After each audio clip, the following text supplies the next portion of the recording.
Akĩaria hĩndĩ ya kwandĩkanĩra ũiguithanio wa kũrutithania wĩra hamwe na kambuni ici, mũrũgamĩrĩri mũnene wa yunivasĩtĩ ĩno Profesa Njenga wa Munene augĩte ũiguithanio ũyũ nĩ ũgũteithĩrĩria hanene harĩ gũtigĩrĩra arutwo nĩ magĩa na ũtaaramu wa mawĩra.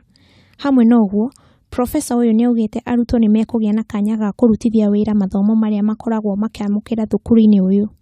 We have hired a new dean, Professor Kibas, who is leading in the process of bridging the gap between the university and the community, together with our corporate office, which is headed by Mr. Maina. Akĩnyita mbaru mũtaratara ũyũ, mũrũgamĩrĩri wa wonjoria kaunti-inĩ ya Kiambu Dan Miano augĩte ũiguithanio ũyũ nĩ ũgũteithĩrĩria harĩ kũgucĩrĩria aigithia aingĩ kaunti-inĩ ĩno. And the first project that we want to undertake is the mapping of the business fraternity in Kiambu County. For example, we have even just to know a simple survey of how many, for example, manufacturing companies do we have in Kiambu. Ningĩ Miano nĩ augĩte kaunti ĩno nĩ ĩkoretwo ĩkĩaga kwamũkĩra aigithia aingĩ kumana na wagi wa kuonania mĩeke ĩrĩa ĩkoragwo kuo ya ũigithia.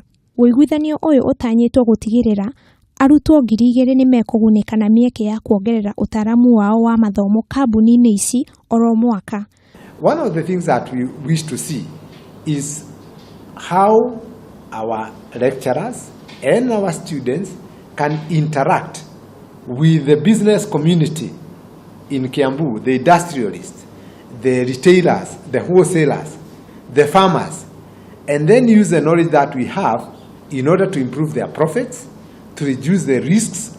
Handũ-inĩ ha Kameme TV, rĩtwa rĩakwa nĩ Wamaitha wa Mwana.